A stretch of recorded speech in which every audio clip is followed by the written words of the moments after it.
اعوذ باللہ من الشیطان الرجیم بسم اللہ الرحمن الرحیم اللہ ولی الذین آمنوا یخرجہم من الظلمات الی النور۔ شروع اس وحدہ لا شریک کے نام سے جس کے قبضہ قدرت میں ہم سب کی جانیں ہیں۔ حمد و تعریف اس رب الارباب کے لیے ہے جو ہمیں تاریکیوں سے نور کی طرف لے جاتا ہے۔ اسی حرکت کو جذبہ الہی کہتے ہیں۔ سیر سلوک کیا ہے؟ سلوک یعنی راستہ طے کرنا، وہ باطنی راستہ، روحانی راستہ جو روح طے کر رہا ہے۔ سیر کیا ہے؟ وہ راستے میں جو منازل، جو مقامات، جو مشکلات اور درمیان میں جو مشاہدے کرتا ہے اس کو سیر کہتے ہیں۔ اس سفر کو سیر سلوک کہتے ہیں۔ سلوک سالک کی کوشش ہوتی ہے، وہ جو حرکت کر رہا ہے وہ اپنے آپ کو خدا تک پہنچا رہا ہے، اس کا سفر اللہ ہے، خدا تک پہنچا رہا ہے۔ جذبہ کیا ہے؟ جذبہ کشش ہے، یہ خدا کی طرف سے حاصل ہوتا ہے، یہ خاص خدا کی عنایت ہے، یہ خدا کی طرف سے ہے جو روح کی طرف نگاہ کرتا ہے۔ روح نفس کی طرف نگاہ کر رہی ہے، نفس اعضاء و جواری کی طرف نگاہ کرتے ہیں۔ یہ حرکت خدا کی طرف سے ہے، جیسا کہ میگنیٹ میں وہ کشش ہے جو لوہے کو کھینچتا ہے، اسی طریقے سے اللہ اپنے بندے کو کھینچتا ہے، وہ روح پر توجہ کرتا ہے، روح نفس پر، نفس اعضاء و جوارے پر۔ اس لمحے میں جو جذبہ حاصل ہوا ہے، اس لمحے میں وہ دنیا سے کٹ جاتا ہے، دنیا کے تعلقات توڑ دیتا ہے اور اس کی توجہ خدا کی طرف ہوتی ہے۔ آپ دیکھیں گے کہ وہ گریہ زاری کر رہا ہے، ایک کیفیت ہے، رو رہا ہے اور خدا کو چاہتا ہے۔ وہ نفسانی خواہشات سب ختم ہو چکے ہیں، کچھ لمحے کے لیے کہہ رہا ہوں، یہ کچھ لمحہ ہوتا ہے، وہاں پر ہر وہ خواہشات اس کے ختم ہو جاتے ہیں، وہ جذبہ الہی ہے۔ جب وہ حالت آتی ہے تو وہ خدا سے ہٹ کے کسی کو نہیں چاہتا، صرف خدا کو چاہتا ہے۔ اصل میں یہ اسماء الہی کی تجلیات ہے جو اس کو خدا کی طرف کھینچ رہی ہے۔ اس کے اندر ایسے حالات پیدا ہوتے ہیں اور ایسے راز آشکار ہوتے ہیں، وہ ایسی عبادت کرنے لگتا ہے جیسے کوئی اولیاء خدا کر رہا ہو۔ یہ جو کشش ہے دفعی ہے، جیسا کہ آصف ابن برقیہ نے تخت بلقیس کو حاضر کر دیا، یہاں پر پلک بھی نہ جھپکا اور تخت بلقیس حاضر ہو گئی۔ یعنی یہ سفر جو کر رہا ہے، اس کے اندر جو حالات طاری ہو رہے ہیں، منازل جو طے کرنا ہے، مقامات جو طے کرنا ہے، وہ دفعی ہے۔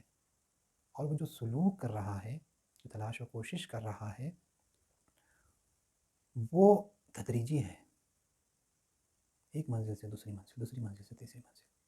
مگر جو جذبہ الہی رکھتا ہے وہ کچھ لمحوں میں کئی مراحل طے کر لیتا ہے اور اس ذات سے جڑ جاتا ہے۔ یہ جو سیر کر رہا ہے فی اللہ ہے، اللہ میں سیر کرتا ہے۔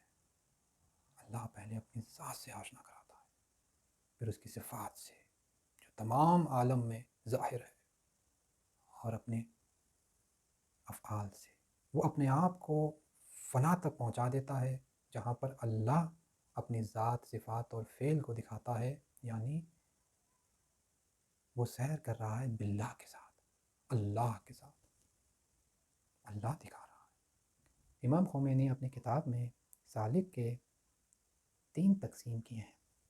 ایک سالک محض ہے جو سفر کر رہا ہے، تلاش و کوشش کر رہا ہے، مگر وہ جذبہ الہی اس کو حاصل نہیں ہوئی ہے، اس وجہ سے وہ نہیں پہنچ پا رہا ہے۔ دوسرا سالک مجذوب ہے، وہ سالک جو سفر کر رہا ہے، ریاضت، مراقبہ، محاسبہ کر کے وہ جذب حاصل کر لیا ہے۔ پہلے وہ جذب حاصل نہیں ہوئی تھی اسے، وہ جذبہ الہی اسے حاصل نہیں ہوئی تھی، خدا کی طرف سے وہ کشش حاصل نہیں ہوئی تھی، وہ زحمت کر کے اس کو حاصل کر لیتا ہے۔ ایک ہوتا ہے مجذوب سالک، اللہ اپنی طرف اسے کھینچ لیا ہے اور پھر سفر کر رہا ہے، اپنی طرف کھینچا ہے اور اسے دکھا رہا ہے، سفر کرا رہا ہے، سلوک کرا رہا ہے اپنی ذات میں۔ ذات سے مراد یہاں پر مقام احدیت ہے، اپنی صفات سے آشنا کرا رہا ہے، اپنے افعال سے آشنا کرا رہا ہے۔ ایک اور تقسیم ہے جسے شیخ اشراق نے نقل کیا ہے، وہ سالک محض کی جگہ سالک مجرد اور مجذوب مجرد کو لے کر آتے ہیں۔ سالک مجرد کیا ہے؟ سالک سفر کر رہا ہے، حرکت کر رہا ہے، مگر اسے وہ جذب حاصل نہیں ہوا ہے، وہ کشش حاصل نہیں ہوئی جس کی وجہ سے وہ خدا کے قریب چلے جائے، تقرب حاصل کر لے، یا اس کا ہدف کچھ اور ہو گیا، یا شہود حاصل کرنا، یا اس طرح کے کئی چیزوں میں وہ گم ہو گیا، وہ کشش کو نہیں لے پا رہا ہے، وہ جذب الہی اس کو حاصل نہیں ہو رہی ہے، اسے کہتے ہیں سالک مجرد۔ مجرد یعنی خالی سالک ہے۔ دوسری تقسیم مجذوب مجرد ہے، اللہ کی طرف سے وہ جذب حاصل ہوا ہے اور اس مقصد تک پہنچ گیا ہے، مگر ایسا ہے جیسے کہ ایک اندھا شخص ہے اور چلتے ہوئے سفر طے کر چکا ہے، درمیان میں کیا کیا منازل ہوئے، کیا مقامات آئے، کیا پریشانیاں ہوئے، اسے واقف نہیں ہے، تو وہ کسی کی ہدایت نہیں کر سکتا، استاد نہیں بن سکتا۔ وہ جو جذب حاصل کیا ہے، وہ جو مقامات حاصل کیا ہے، وہ خود کے لیے ہے، وہ کسی کو وہ راستہ نہیں دکھا سکتا۔ اسے کہتے ہیں مجذوب مجرد۔ ایک ہوتا ہے سالک مجذوب اور مجذوب سالک، جس کی میں بحث کر چکا ہوں۔ اب یہ سوال پیدا ہوتا ہے کہ وہ جذب الہی کیسے ہمیں حاصل ہوگی، ہم کیا کریں، وہ خلوص کس طرح پیدا کریں۔ اگر انسان خالص ہو جائے، اپنے آپ کو خالص کر دے، اپنے اعمال کو، اپنی ذات کو خدا کے لیے خالص کر دے، تو وہ جذب الہی اس میں حاصل ہوگا۔ جذب الہی کیسا حاصل ہوتی ہے؟ وہ کشش میرے اندر کیوں پیدا نہیں ہو رہی ہے، میں کیوں نہیں بڑھ پا رہا ہوں؟ کیونکہ ہم خالص نہیں ہیں، مخلص نہیں ہیں، اپنے اعمال کو خالص نہیں کیے ہیں، اپنے اعمال کو خدا کے لیے ادا نہیں کرتے ہیں، ہمارا ہدف خدا نہیں ہے، ہمارا ہدف کچھ اور ہے۔ اگر خالص ہمارا ہدف خدا ہو، خدا کو پالے گا۔ سب سے پہلے اسے خلوت کرنا چاہیے، تنہائی میں خدا کے ساتھ بیٹھے، اس سے بات کریں۔ جب وہ تنہائی میں بیٹھے، دو چیزوں کی طرف اس کی توجہ ہونی چاہیے۔ ایک یہ کہ فیض الہی ہے، نعمت الہی ہے، اللہ سب پر کرم کرتا ہے، سب پر وہ جذب الہی نازل کرتا ہے، جس سے وہ خدا کے قریب ہو جاتے ہیں، خدا سے جڑ جاتے ہیں۔ دوسرا، وہ فیض الہی سب کے لیے ہے، آپ کے لیے بھی ہے۔ تب آپ تنہائی میں خدا سے بات کرتے ہیں، وہ فیض الہی مجھے حاصل کیوں نہیں ہو رہا ہے؟ 4 ایسے موانع ہیں، رکاوٹیں ہیں، جس کی وجہ سے وہ فیض الہی مجھے حاصل نہیں ہو پا رہا ہے، اور میں تنہائی میں خدا سے بات نہیں کر پا رہا ہوں۔ وہ کیا چیزیں ہیں؟ پہلی چیز حس ظاہری، یہ ہمارے آنکھ، کان، زبان۔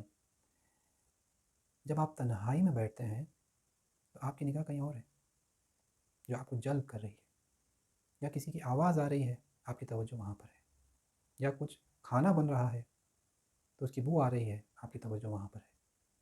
تو یہ معنی بنتے ہیں۔ اس سے اگر بچ جائے تو ہوا سے باطنی ہے، ہوا سے باطنی جو آپ کے خیالات ہیں، وہمیات ہیں، ذہن میں کئی خیالات آپ کے جو ہیں چلتے رہتے ہیں۔ اس کے بعد وہ قوہ حیوانیت ہے، شہوت اور غضب آپ کے اندر پایا جاتا ہے، کسی کو لے کر شہوت ہے، کسی کو لے کے ڈر ہے، یہ آپ کو اللہ سے بات کرنے نہیں دیتے۔ چوتھی چیز ہے افکار مجازی، وہ فکر جو آپ کو نہ دنیاوی کوئی فائدہ پہنچاتی ہے، نہ اخروی کوئی فائدہ پہنچاتی ہے۔ یعنی آپ یوٹیوب پہ یا فیس بک پہ دیکھتے ہیں، کوئی ایک سوال ڈال دیں، اس کو حل کرنے میں آپ کئی گھنٹوں لگا دیتے ہیں، جواب دیتے ہیں تو لوگ آپ کو کہتے ہیں واہ واہ کیا دماغ ہے، خوش ہو جاتے ہیں. جب کبھی بھی سوال آتا ہے تو آپ سب سے پہلے سب چھوڑ کے جو اس کا جواب دینے لگتے ہیں. یہ افکار مجازی اصلاً آپ کو نہ خدا کی طرف لے کے جا رہی ہے، نہ دنیا میں آپ کو ترقی کرا رہی ہے. اور جب آپ خلوت میں بیٹھتے ہیں تو یہ معنی بنتے ہیں. جب آپ 5 منٹ یا 10 منٹ خدا سے بات کر رہے ہیں اور یہ موانع نہ پائے جائیں، آپ دیکھیں گے رفتہ رفتہ آپ خدا کے قریب ہو رہے ہیں اور آپ کے اندر فکر پیدا ہو رہی ہے، تفکر. سب سے پہلی چیز تعلم ہے. کوئی چیز نہیں جانتے ہیں، کسی لفظ کا معنی نہیں جانتے ہیں، وہ جاننے والوں سے آپ معلوم کر لیتے ہیں. یہ ہے تعلم. آپ نے اس کا معنی جان لیا. اس کی گہرائی میں جب آپ جاتے ہیں تو اسے کہتے ہیں تفقہ. اگر اسی چیز کو استدلال اور دلیل سے آپ ثابت کرتے ہیں تو اسے کہتے ہیں تفکر. اور اسی چیز کو آپ پا لیتے ہیں، اس حقیقت سے جڑ جاتے ہیں، اسے کہتے ہیں تدبر. اس لیے کہا جاتا ہے کہ قرآن میں تدبر کرو. وہ تفکر پیدا ہو جاتا ہے. وہ آفاق اور انفس میں، آفاق میں ہر وہ فیض جو وہ دیکھتا ہے خدا کو پاتا ہے. ہر کسی میں جو کوالٹیز دیکھتا ہے، صفات دیکھتا ہے، خدا کو پاتا ہے. اس کے بعد جو مرحلے طے کرتا ہے، ہر جگہ پر نگاہ کرتا ہے تو خدا کی ذات کو پاتا ہے. اس کے پاس دلیل ہے، استدلال ہے. تفکر کے بعد اس کے اندر خوف اور حزن پیدا ہو جاتا ہے. حزن جو پاسٹ میں جو اس نے کیا ہے اس کو لے کر ندامت پیدا ہوتی ہے، اس کے اندر غمگین ہوتا ہے. خوف جو آگے کی فکر ہے، ابھی جو عمل انجام دیا ہے آگے کیا ہوگا، میری آخرت کیا ہوگی.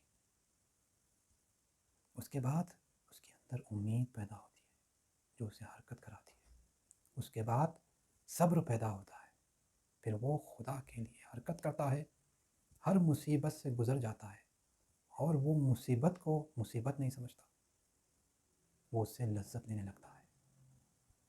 پھر وہ شکر کے وادی میں وارد ہوتا ہے اور ہر وہ نعمت جو اللہ نے دی ہے اس کو خدا کی راہ میں صرف کرتا ہے.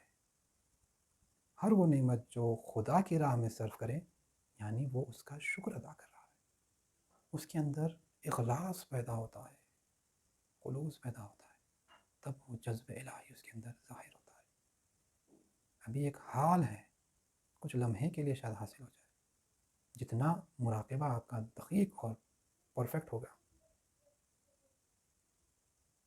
وہ جذب الہی آپ کے اندر ظاہر ہوگا اور وہ جذب الہی مراقبے سے آپ کے اندر بیٹھ جائے گا. مراقبہ جتنا شدید ہوتا جائے گا، جذب الہی جو آپ کے اندر پائے جا رہی ہے وہ مقام بن جاتا ہے اور آپ جب چاہے وہ حالت آپ کے اندر لا سکتے ہیں اور خدا سے راز و نیاز کر سکتے ہیں اور خدا کو پا لیتے ہیں. حقیقی عبادت کرتے ہیں، حقیقی حرکت کرتے ہیں کیونکہ آپ مخلص ہو چکے ہیں، خالص ہو چکے ہیں، اپنے عمل کو خالص کر دیے. پھر جب آگے بڑھتے ہیں تو اپنے ذات کو خالص کر دیتے ہیں جسے مخلص کہتے ہیں.